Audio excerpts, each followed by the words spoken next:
लाज रखी थी नरसी की, नानी का भात था भर डाला।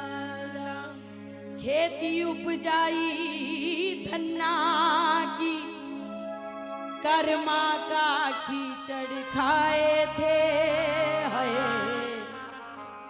और मुझ में ऐसे भाव नहीं जिस वशीभूत तुम आए थे। मैं रोज बोलती हूँ, मैं कर्मा नहीं हूँ, मैं मीरा नहीं हूँ, मैं नरसी नहीं, मैं प्रेमी हूँ। तुमसे प्यार करते हैं बाबा और अपनी झोपड़ी में बुलाना चाहते हैं। तो जो बुलाएं शांति से सुनना और शांति से गाना। अपने भक्तों के घर तुम गए थे गिरधर, अपने भक्तों के घर तुम गए थे गिरधर। ये पता है जमाने को बाबा जाओ ना निर्धन के यहाँ कुछ पल ही बिताने को। बाबा आ जाओ ना निर्धन के यहाँ कुछ पल ही बिताने को। सच्चा दरबार है, सच्ची हाजिरी लगाना, झूठ का कोई काम नहीं है। सच्चे पर्चे होते हैं मेरे बाबा के दरबार। अपने भक्तों के घर तुम गए थे गिरधर, अपने भक्तों के घर तुम गए थे गिरधर। ये पता है जमाने को बाबा आ जाओ ना निर्धन के यहाँ कुछ पल ही बिताने को। बाबा आ जाओ ना निर्धन के यहाँ कुछ पल ही बिताने को। अब बताओ कौन बुलाएगा, कौन बुलाएगा? जो बुलाएगा वही हाथ उठाना और वही गाना। आ जाओ कन्हैया, आ जाओ, आ जाओ कन्हैया आ जाओ। आ जाओ, आ जाओ कन्हैया आ जाओ। आ जाओ, आ जाओ कन्हैया आ जाओ। जरा मीठी मीठी ताली बजा के बुलाना, जरा दोनों हाथ खोल के।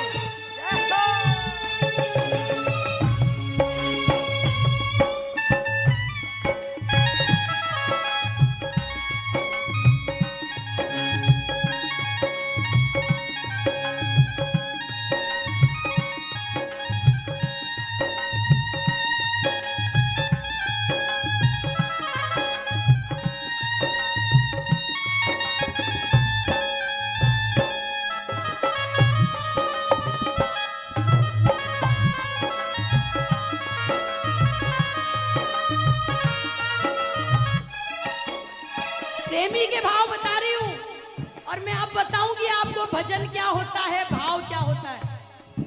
आपकी तालियां लगती रहे मीठी मीठी। 56 भोग लगे तेरे, एक दिन खा लेना शाम रूखा सूखा। 56 भोग लगे तेरे, एक दिन खा लेना शाम रूखा सूखा। घर ना हो जो कुछ भी मेरे, एक दिन रह लेना तू मेरे संग भूखा। घर ना हो जो कुछ भी मेरे, एक दिन रह लेना तू मेरे संग भूखा।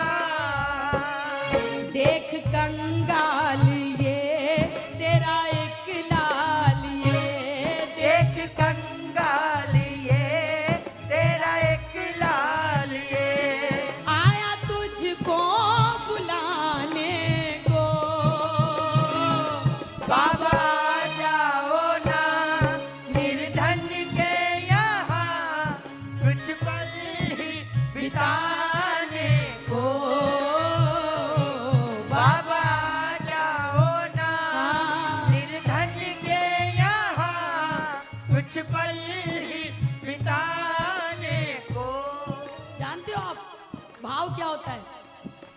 लोग कहते हैं भाव का कीर्तन, भाव के भजन। असल में भाव क्या है मालूम है? भाव क्या होता है मैं बताती हूँ, ध्यान से सुनना मेरी बात। उस समय की है जब महाभारत का युद्ध चल रहा था। एक एक शब्द सुनना। आज आपको भाव का मीनिंग बता दूंगी मैं। मीनिंग क्या होता है भाव? महाभारत का युद्ध चल रहा था, एक समय आ गया, कौरव हार रहे थे, पांडव जीत रहे थे। दुर्योधन के मन में कपट आ गया, पाप आ गया। सोचा ये पांडव नहीं जीत रहे, ये सुदर्शन चक्र जीत रहा है। समझने लगा अगर कन्हैया को अपनी तरफ मिला ले तो युद्ध में विजयी हो सकते हैं। ध्यान से सुनना मेरी बात। और गया ठाकुर जी के पास। अरे कन्हैया, ए मुरली वाले, अरे किसी दिन हमारे भवन में भी आओ, हमारे घर भी आओ, सेवा का मौका दो। और बुला के लाए, 56 भोग के थाल सजा दिए सेवा में। जानते हो ठाकुर जी ने मुंह भी नहीं करा, उसके थाल की तरफ, उसके घर की तरफ मुंह भी नहीं करा, और सीधे चले, आगे निकल गए, पहुंच गए विदुर के घर। जय हो। विदुरानी ने देखा, अरे मेरे ऐसे कर्म, 3 लोक का स्वामी मेरी झोपड़ी में। विदुरानी के कुछ समझ में नहीं आया, भाव भी भोर हो गई, कुछ सोचने समझने की शक्ति नहीं रही। अरे भगवान मेरी झोपड़ी में आ गए। हाँ?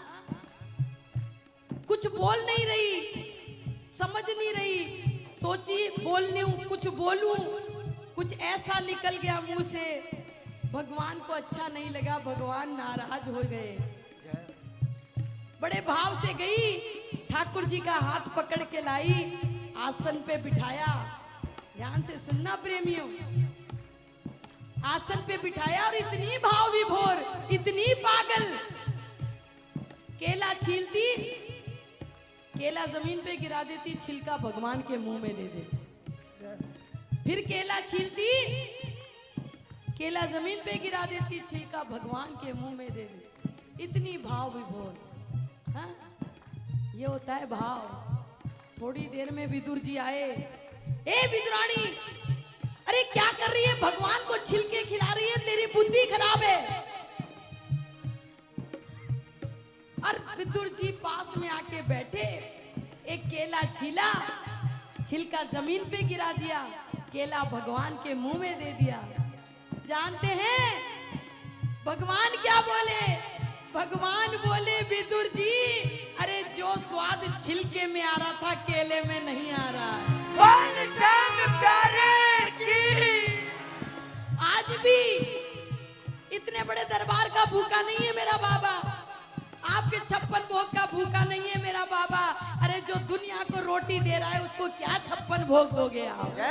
हैं? जो दुनिया को पाल रहा है, हम क्या दे सकते हैं उसको?